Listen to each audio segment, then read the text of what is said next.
talking about people who come here. Does it take a super rich person to get behind their Volkswagen and deliver meals? Paul Newman was the only man who ever made me fear myself.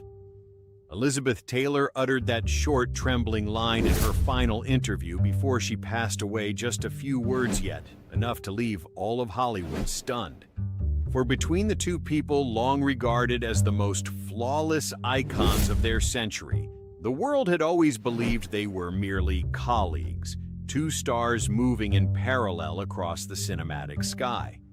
But few ever knew that, behind the dazzling lights of Cat on a Hot Tin Roof amid scenes that seemed like mere acting, there existed something else, a feeling so deep, so real, that even they were afraid to name it. Taylor, the woman who had walked through 8 marriages, carried that secret all her life, like a scar that never healed. Now that she is gone, those final words compel everyone to ask, what was the terrifying truth Elizabeth Taylor kept hidden for half a century? And why was it only Hollywood, 1957? The lights from the cinemas along Sunset Boulevard still burned bright every night, reflecting off faces deemed too perfect to be real. In an era where every star lived under a magnifying glass and gossip spread faster than film scripts, 2 names were on everyone's lips: Elizabeth Taylor and Paul Newman, the perfect opposites of Hollywood. At 25, Elizabeth Taylor was already one of MGM's most powerful actresses. They called her the Violet of Hollywood. The legendary purple eyes, the black hair, the beauty that silenced every room she entered. But behind the radiance was an exhausted heart. After her failed marriage to actor Michael Wilding and the tragic death of her third husband, producer Mike Todd, in a 1958 plane crash, Taylor sank into near depression. She needed a role to save herself, and Cat on a Hot Tin Roof arrived like a lifeline. On the other side, 33-year-old Paul Newman was a rising face at Warner Bros. Fresh from his breakout in Somebody Up There Likes Me, 1956. Unlike his hard-partying peers, Newman was known as a modest man, quiet, faithful, and allergic to fame's chaos. He married actress Joanne Woodward in early 1958, just months before his next project. People called him the man who didn't belong to Hollywood, because while others chased affairs and scandals, Newman preferred to stay home, cook, read scripts, and avoid temptation. And yet, fate, something even Hollywood couldn't script, brought them together. After James Dean's death, the leading role in Cat on a Hot Tin Roof was left vacant. MGM needed someone deep, cold, with eyes that could carry the pain Tennessee Williams had written into his play. They chose Paul Newman. Then, when the female lead, Maggie, remained uncast, director Richard Brooks said a line that silenced the room. No one can play a woman desperate with desire better than Elizabeth Taylor. In October 1957, Elizabeth Taylor and Paul Newman met for the first time at MGM Studios in Culver City, California. Witnesses said that when Newman walked in, Taylor was trying on her costume, a tight white silk dress, her dark hair cascading over her shoulders. He froze and she smiled, "Hello, Brick." A short greeting, but later Newman admitted, "When she looked at me, I couldn't remember a single line from the script." From that moment, an invisible thread seemed to connect them, not fiery, not loud, but strong enough to make both afraid. She was the flame that carried loneliness within, and he was the ice holding everything she longed for, but dared not touch. And in Hollywood, where everything is performance, fate had cast them as a couple learning to suppress their real emotions. But what no one knew was that after the first scene, they no longer knew where acting ended and truth began. January 1958. The Cat on a Hot Tin Roof, set at MGM Studios, simmered with a strange mix of tension and heat. The lights shone down on the stifling bedroom where Brick and Maggie, a husband and wife trapped in silence and desire, were about to face each other. Paul Newman sat on the bed, eyes cold as ice. Elizabeth Taylor entered heels, striking the floor with sharp, steady rhythm. The camera began to roll. The first scene required Maggie Taylor to beg her husband for affection. She bent down and gently touched his shoulder, a touch written in the script, but something about it silenced the entire set. Newman didn't react as he had in rehearsal. He turned his face away, inhaled deeply as if trying to restrain something. Director Richard Brooks didn't call cut. He just watched and smiled. Keep going. When the scene ended, Taylor stood still. Newman avoided her gaze and quietly walked out toward the lounge. A crew member recalled I'd never seen him that unsettled. Paul could control everything except himself when he was next to Elizabeth. In the following days, the atmosphere on set grew strange. When the camera rolled, they were two souls drawn together. When it stopped, Newman kept his distance, as if an invisible wall stood between them. Taylor, used to every man adoring her, felt rejected for the first time. She told Brooks during a break, "He's so cold. But I know there's something burning behind that coldness." Brooks just smirked. "You two don't need to act. You are Brick and Maggie." And indeed, amid those haunting scenes, the silent stares, the cutting lines, people began to believe the pair weren't just acting. One lighting technician said, "When the camera stopped, they still looked at each other as if the dialogue hadn't ended." When the film premiered, audiences worldwide were captivated. Cat on a Hot Tin Roof instantly became a phenomenon, elevating both to legendary status. But outside the spotlight, whispers spread through Hollywood between them. It didn't look like acting anymore. And of course, that only deepened the intrigue if it had all been just acting. Why did both of them avoid speaking about the film for years afterward? After Cat on a Hot Tin Roof wrapped, all of Hollywood buzzed. The film's massive success earned 6 Oscar nominations, 2 for Elizabeth Taylor and Paul Newman. But what people talked about most wasn't the awards. It was what happened when the cameras stopped. They no longer played husband and wife on screen, yet the look they shared, the one audiences could never forget, seemed to linger on. At that time, Taylor had just emerged from tragedy. In 1958, only months before filming, her third husband, producer Mike Todd, had died in a tragic plane crash in New Mexico. Devastated, she isolated herself from Hollywood for weeks. Friends said Taylor hadn't slept for days until MGM offered her Cat on a Hot Tin Roof. She accepted, not for her career, but to escape the pain. Newman, on the other hand, was at the peak of his career, newly married to actress Joanne Woodward, the woman considered his rock. Hollywood adored them, calling them the golden couple of cinema. Yet Newman would later admit, "Back then, I was too young to understand that fidelity isn't just about avoiding temptation.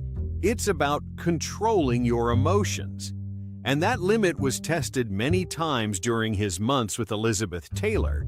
Crew members recalled that during press tours, Taylor and Newman were often seated together at press conferences. She would tease, "If I were Maggie, would you still be running away?" Newman would just smile faintly, a look that carried a tension everyone in the room could feel. Another time, backstage at the 1959 Oscars, Taylor appeared in a white silk gown, her smile soft, but her eyes holding something unspoken. When Newman approached to congratulate her, she said quietly, "I wish Mike were here to see this." Newman stood still, lightly touched her hand and whispered, "If he were, I think he'd be proud, but also very jealous." They both laughed, but the moment lasted only seconds, just long enough for a photographer to capture it, sparking weeks of headlines. Still, when asked, both insisted, "We're just friends." But in Hollywood, just friends is always the phrase that fuels the most curiosity. In a later interview, Elizabeth Taylor said something that everyone believed was about Newman. "There are eyes that make you forget who you are. Paul Newman's eyes are one of them. And indeed, those eyes, cold, restrained, yet filled with an elusive tenderness, captivated not just audiences, but even a woman who had weathered." When asked about Taylor, Newman simply said, "She's too strong. I'm afraid that if we take one more step, we'll both lose ourselves." That sentence sounded like both a confession and a compliment, a boundary he tried to hold on to so he wouldn't lose his way. Those close to him said Newman always tried to avoid Taylor at public events, yet whenever they crossed paths, he couldn't hide his unease. A crew member once said Paul is always calm, always in control, but every time she shows up, he's different. He smiles less, speaks slower, and never dares to look too long. Taylor, on the other hand, couldn't hide her curiosity. She once joked to her close friend Montgomery Clift, "He drives me crazy, not because I want him, but because I can't understand how he can be so cold." The more they tried to hold back, the more they were swept into that whirlpool of feeling. Both understood that if they crossed that line, everything would collapse marriage reputation image. And so they chose silence. Yet within that silence, some things kept reverberating for a very long time. A journalist once wrote, "Paul Newman and Elizabeth Taylor don't need to hold hands or kiss. The moment they appear in the same room, the air changes. It was no longer ordinary attraction, but a bond that had no name. A kind of connection only those who have stood on the edge between morality and desire can understand. And perhaps precisely because they did not come together, that bond lived on like a buried flame that never fully went out." But what no one expected was that years later, Elizabeth Taylor would reveal that the flame had once nearly flared up.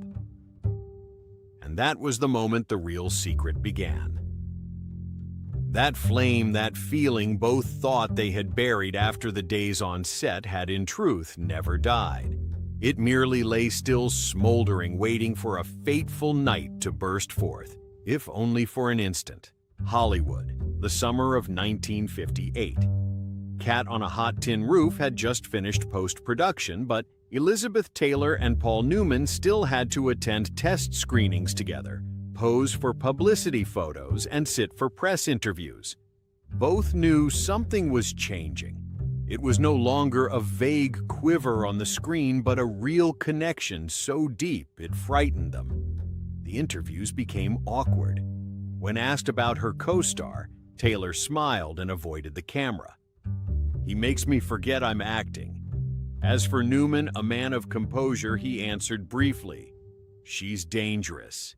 Dangerous not because Taylor was alluring, but because she made him realize his heart was no longer safe. One night in early June, the company held a small party at the Beverly Hills Hotel to celebrate the film's early success. Amid the clamor, Taylor and Newman sat at opposite ends of the table, hardly speaking. Yet every time she laughed, he glanced over. Every time he stood up, she subtly turned her body toward the direction his eyes had drifted.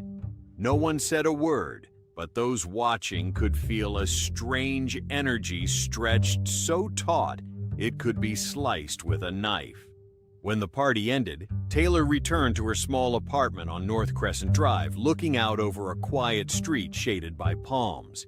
She was removing her makeup when she heard a knock. Outside stood Paul Newman in a wrinkled white shirt, his eyes tired yet resolute. "You shouldn't be here," she said, her voice husky. "I know," Newman answered, "but I need to say this before we pretend it never existed." They sat facing each other, only a warm yellow light spilling through the curtain. No more roles, no more props, just two real people exhausted, lonely, trying to keep themselves from sliding over the edge. Newman spoke slowly, his voice rough with drink and confusion. "If I didn't have Joanne, I don't think I'd leave this room." Taylor fell silent. Neither of them smiled. Neither touched the other. She simply looked at him for a long time, then answered in a tremor, "And because you have Joanne, you have to go." Newman said nothing. He stood, opened the door, and stepped into the hallway. But before leaving, he turned back, the look in his eyes so deep and sad that Taylor would later write in her journal, "I lived many more years, but no one ever looked at me like that again." The next morning, they still met at an MGM photo shoot. Not a word about the night before, not the slightest sign of it. They both smiled for the camera so flawlessly that no one could have imagined that only hours earlier they had stood on the thinnest edge between love and conscience. A few years later, in a notebook Taylor kept hidden, she wrote, "It was the most beautiful and the most merciless moment of my life. Beautiful, because I knew what real love was. Merciless, because I had to refuse what I wanted most." She understood that if they went further, both would lose everything. Paul Newman would no longer be the man of Joanne Woodward, the woman who had stood with him through the lean years. And Elizabeth Taylor, long branded a trouble-bringing beauty, would become the subject of yet another media storm just after she had escaped the tragedy of losing her husband. They both chose silence, but within that silence, one thing never disappeared. Years later, whenever Newman appeared on screen, Taylor would quietly go to the theater and sit in the last row. And Newman, when interviewed, rarely mentioned Taylor, yet whenever someone said her name, he would smile and look away. For decades, Hollywood whispered that there had once been a secret night between them, but Taylor never confirmed it. Only in her later years, in a recorded conversation, did she admit with a veiled hint, "We chose the right thing, but at the wrong time." That sentence closed down all the rumors, but opened a new wound, because sometimes the most terrible truth is not about the mistakes we make, but about the things we got right and still had to lose. And that was what Elizabeth Taylor carried to the end of her life, a quiet night, an unspoken line, and a man she never forgot. But while that memory remained in the dark, their lives veered in two completely different directions, like parallel lines that met only once and then forever pulled apart. Paul Newman returned to Joanne Woodward, the gentle, serene wife who always stood outside Hollywood's noise. They gradually became a rare emblem of everlasting marriage in a world of temptations. They built a home together in Westport, Connecticut, far from lights and parties. Newman founded the Newman's Own food brand and donated all profits to charity. People called him the kindest gentleman in Hollywood, a man who loved one woman for the rest of his life.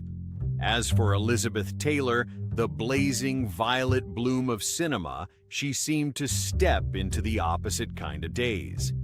After Cat on a Hot Tin Roof, her fame skyrocketed, but her private life knew no calm.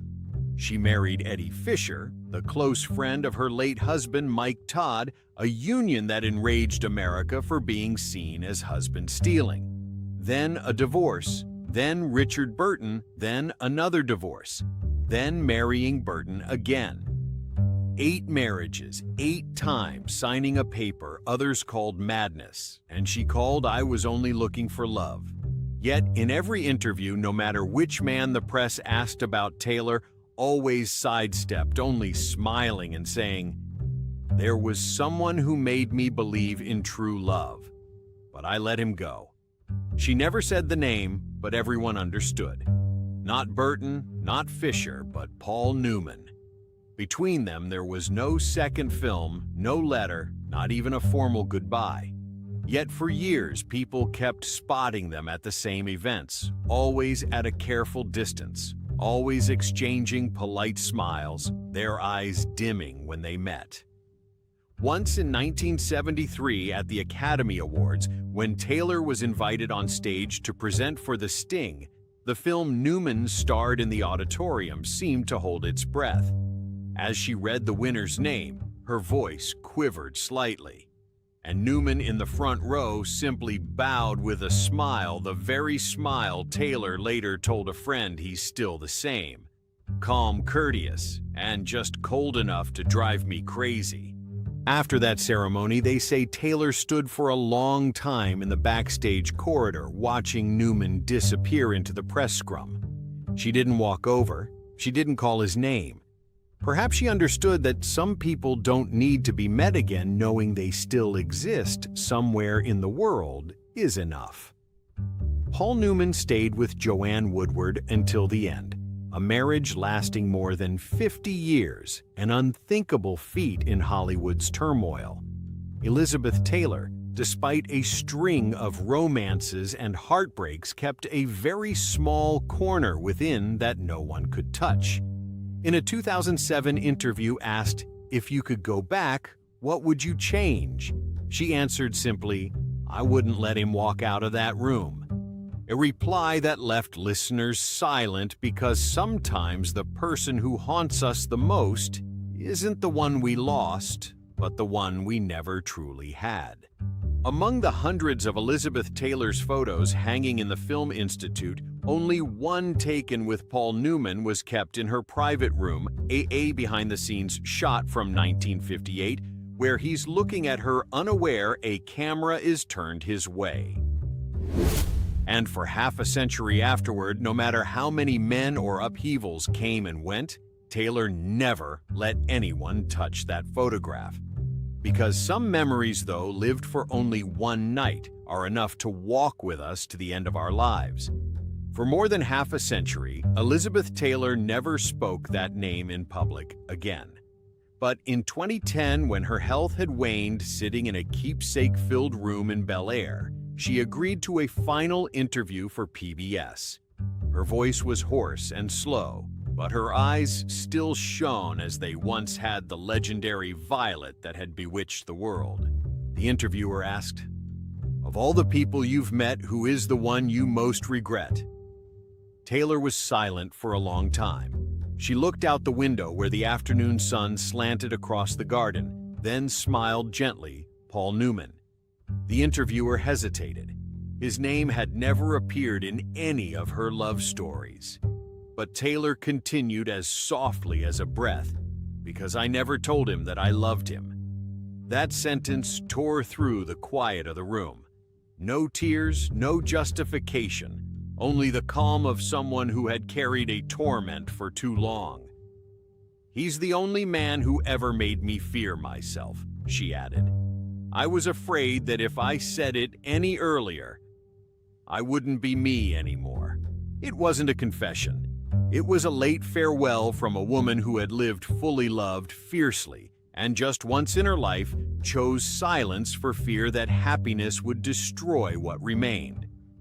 When the interviewer asked again, "If you could return to 1958, would you do it differently?"